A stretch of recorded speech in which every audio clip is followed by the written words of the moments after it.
This is very abrupt. A happy confluence of events that happened to coincide with an unfortunate baby bear attack. A lot of fuss over a baby bear attack. I don't even remember.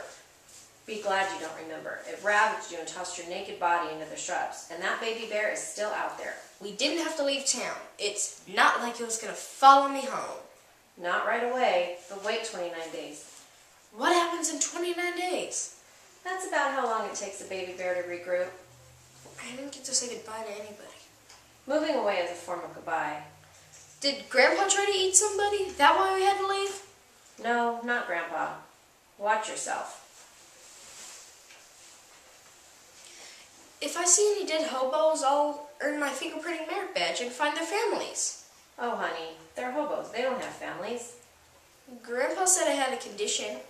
He did? He says it like he says it when he says Marilyn has a condition. But he says my condition cleared up. I'm sure it's a different condition. I like being like Marilyn. Don't say that in front of Grandpa. Say you like being like your dad. It'll be equally aggravating, and you do get that condition from me. Which one of you?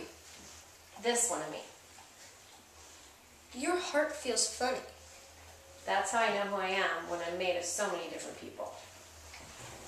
Also, as an intermediary step, sometimes deer want to be eaten. They're depressed and lonely, so that lion's doing the deer a favor. That deer didn't look depressed. I know. I thought I saw it smile. Does anything eat the lion? Grandpa.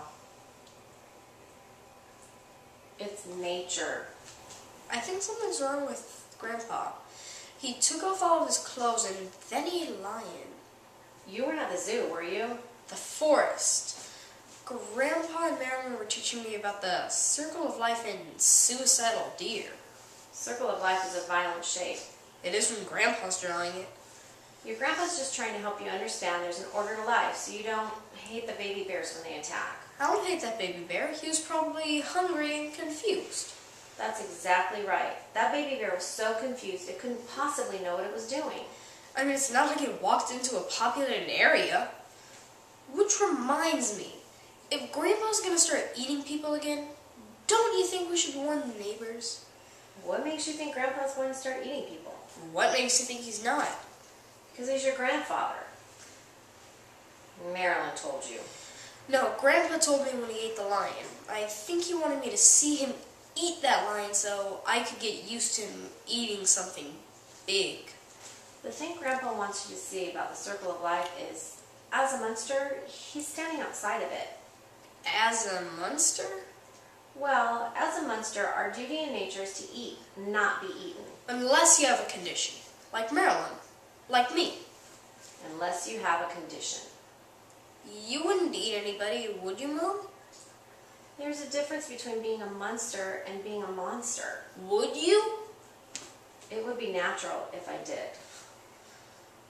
I'm so glad I'm not like you. Grandpa is not a gentleman. I know he isn't, and I know you spent the last 10 years growing into a perfect little gentleman, but the sad truth of it is, your hormones are going to throw that little gentleman under a bus.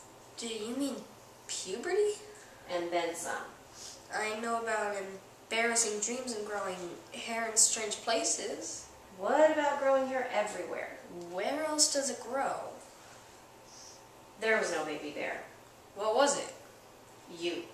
What? You're the baby bear. I thought I was ravaged and tossed naked into the shrubs. That wasn't you. You ravaged and ran naked through the shrubs. You are a monster. You are not a monster. Eddie, look at me. Did I hurt anybody? There were a few scratches worth the price of a campfire antidote. You didn't do anything worse than turn into a werewolf. There isn't anything worse. I love you, Eddie. You have nothing to be ashamed of. You have something to be careful of. You also have me and your mom. Mom says monsters eat meat. I don't want to eat meat. You don't have to be like any monster there is, except Eddie Munster, who doesn't eat meat. I can't be a vegetarian werewolf. You can be a vegetarian when you can't help it, and when you can't, that problem will solve together.